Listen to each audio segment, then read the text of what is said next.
Good morning, everybody. This is Daniel with Peace and Plenty Farms. I'm on the back side of the property. You can see 95 right there humming by, so I'm going to have to talk kind of loud. So I put in an extra T-post on each one of the Highway 95's T-posts. Now this is their fence. It's a little bit wide. It's a little bit wide for the goats, but I didn't want to spend the money to run the, it's nearly $300 a roll for the goat and small animal wire fencing. So what I decided to do is I would just add in a post and put in electric wire right here. I may even add one barbed wire. So this is the back side of 95, and we've got just barely started putting in a couple of these clips. All the T-posts are in, all the corner posts are in, but the clips need to be done. So now this concrete thing is the corner. I accidentally missed it by a couple of feet, but that's okay. They're going to put in a tower over here, and I'd like to one day buy this property that I've mowed it, I've taken care of it, but it's actually a power line easement. So we'll see how that goes one day. So we got the corner post in right here, and I just wired it onto 95 fencing right there. And I just put a metal post going down like this. It was quick, easy, cheap, and it works for me. Stapled it in on the back side, and I got it fairly tight. This was the last run. It was a little bit loose, but you can see I've got it going. This is our property line going all the way down. It goes into the woods there, but it's a crazy thing how the property line diagonally cuts through the easement, which is right here. You can see the easement is straight through right there. So I've got a triangle on that side of the easement, and he's got a triangle on this side of the easement. I've mowed his just when we were clearing and cleaning and all that. I would love to one day trade and move this fence line, but I've waited a year in communication with the owner. There was a death in the family, and it was inherited and all that kind of stuff, so nobody knows what's going on. So I went ahead and put it right on the property line. Ideally now I'd like to acquire this little section and put an orchard up here away from the goats and whatnot. So I'm excited to have this section of the fencing done.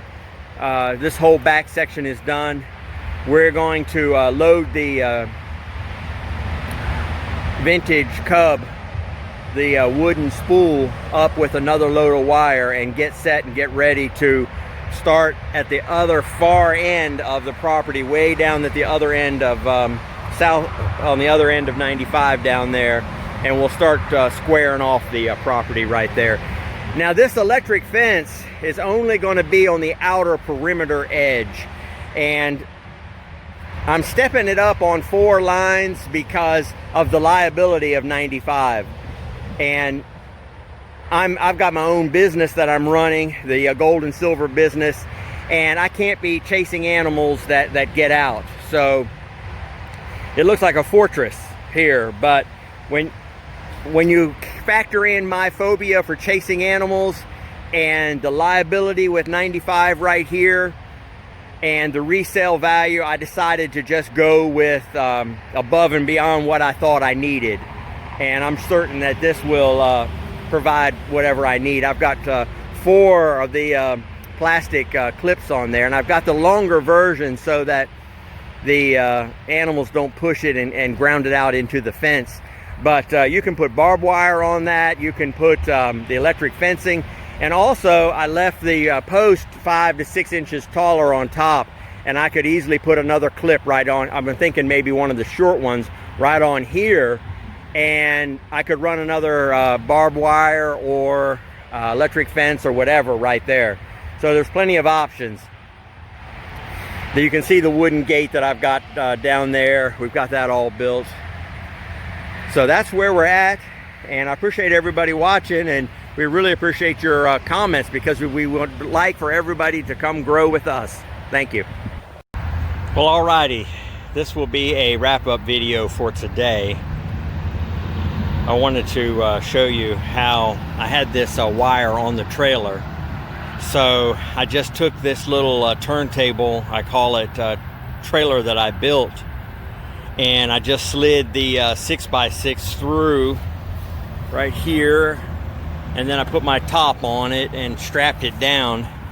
I've got these chucks here, and all I have to do now is just stand it up, and then I can hook it onto the vintage cub right there. Earlier I had trouble with it. This latch was coming undone and the 6x6 was falling over, so I put a spring on there to hold that latch so it'll stay latched right there. That'll help that out. The ball bearings inside that turntable, I can hear them falling and rolling, so I don't know how much longer that turntable with all this weight is going to last, but we only have 2 more rolls to go. We've done 3 rolls, so we'll see how it goes. So I'm just going to get back here and just stand it up. Shouldn't be any problem. It should pivot right on these tires, and then hook it to the vintage cub.